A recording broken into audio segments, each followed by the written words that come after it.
bem-vindas ao canal do GEB, Grupo Espírita Eurípides Barçanufo, de Itaúna, Minas Gerais. Faremos a leitura, que dentro do projeto Nos Passos de Emmanuel, do texto Manifestações Espirituais, tópico 162, do livro Pão Nosso, ditado pelo Espírito Emmanuel, ao Chico Xavier. Vamos então à leitura. Mas a manifestação do Espírito é dada a cada um para o que for útil. Paulo, 1 Coríntios, capítulo 12, versículo 7. Com a revivescência do cristianismo puro, nos agrupamentos do Espiritismo com Jesus, verifica-se idêntica preocupação às que torturavam os aprendizes dos tempos apostólicos no que se refere à mediunidade. A maioria dos trabalhadores na evangelização inquieta-se pelo desenvolvimento imediato de faculdades incipientes. Em determinados centros de serviço, exigem-se realizações superiores às possibilidades de que dispõem. Em outros, sonha-se com fenômenos de grande alcance. O problema, no entanto, não se resume a aquisições de exterior. Enriqueça o homem a própria iluminação íntima, intensifique o poder espiritual através do conhecimento e do amor e entrará na posse de tesouros eternos, de modo natural. Muitos aprendizes desejariam ser grandes videntes ou admiráveis reveladores, embalados na perspectiva de superioridade, mas não se abalançam nem mesmo a meditar no suor da conquista sublime. Inclinam-se aos proventos, mas não cogitam do esforço. Nesse sentido, é interessante recordar que Simão Pedro, cujo espírito se sentia tão bem com o Mestre glorioso no Tabor, não suportou as angústias do amigo flagelado no Calvário. É justo que os discípulos pretendam engrandecimento espiritual. Todavia, quem possua faculdade humilde, não a despreze, porque o irmão mais próximo seja detentor de qualidades mais expressivas. Trabalhe cada um com o material que lhe foi confiado, convicto de que o Supremo Senhor não atende no problema de manifestações espirituais conforme o capricho humano, mas sim de acordo com a utilidade geral. Bom, é inevitável aqui para nós fazermos comentários sobre manifestações espirituais e com essa fala de Paulo aos Coríntios, mas a manifestação do Espírito é dada a cada um para o que for útil, sem recorrer ao texto, o texto bíblico, ao texto evangélico de Cristo, quando ele fala da parábola dos talentos. E vamos lá então, um pequeno trecho aqui, para a gente retomar a parábola dos talentos, que ela é muito importante para a gente tentar ampliar o raciocínio. Porque isso é também com o homem, que tinha falado das virgens, agora ele fala de uma outra parábola. Porque isso é também como um homem que, partindo para fora da terra, chamou seus servos e entregou-lhes os seus bens. E a um deu 5 talentos, e a outro 2, e a outro 1. A cada um segundo a sua capacidade, e ausentou-se logo para longe. Bom, aqui nós temos uma fala do Cristo que, ao que me parece, remete mesmo a Ele próprio. É Ele próprio que, quando Ele se despede dos seus discípulos muito amados, seus apóstolos, ali ele faz um compromisso de voltar por meio do Espírito Santo.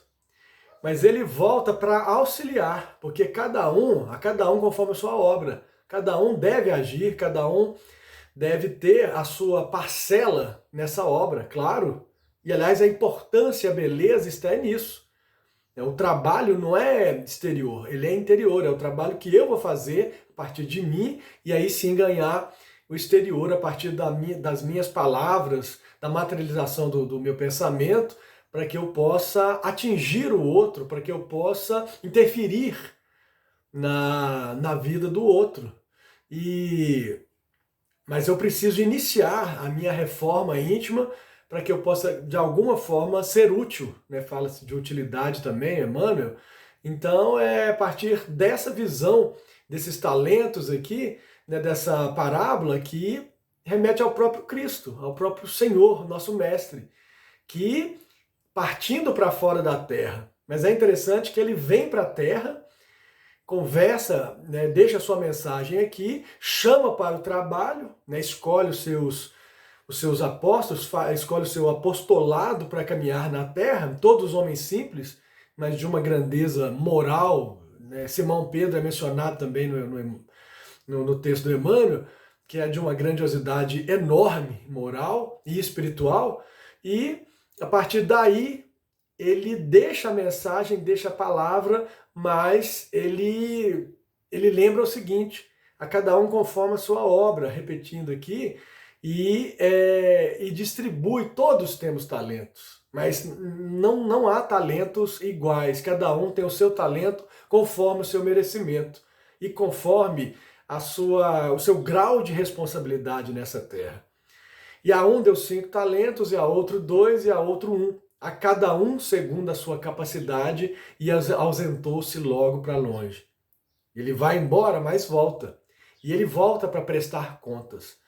E essas contas aqui são prestadas para, né, no caso da parábola, aquele servo, aquele trabalhador, aquele apóstolo, aquele discípulo que ganhou 5 talentos, né, que recebeu os seus talentos, ele reproduziu aqui mais 5 talentos, ele duplicou os seus talentos. E o outro que recebeu 2 também duplicou, também reproduziu, também desenvolveu, né? Então, a partir da sua obra, a partir do seu trabalho. E o outro que recebeu apenas 1, e é interessante que não fala de nenhum servo que não tenha recebido talento algum, que não tenha recebido nenhum dom. Todos recebemos dons, todos recebemos talentos. E não se pode dizer que a cobrança, né, o que recebeu 5, ele deve reproduzir também, ele deve desenvolver também, né, e ele devolve 5 talentos. O outro que recebeu 2, apenas 2, mas também devolve 2, como retorno para o outro, para a sociedade, como retorno para a comunidade. E aquele que recebeu 1, ele enterra o seu talento, ele anula o seu talento. E ele não produz, ele não desenvolve a partir daquilo que lhe foi dado. E voltemos então ao texto Manifestações Espirituais, que fala basicamente disso.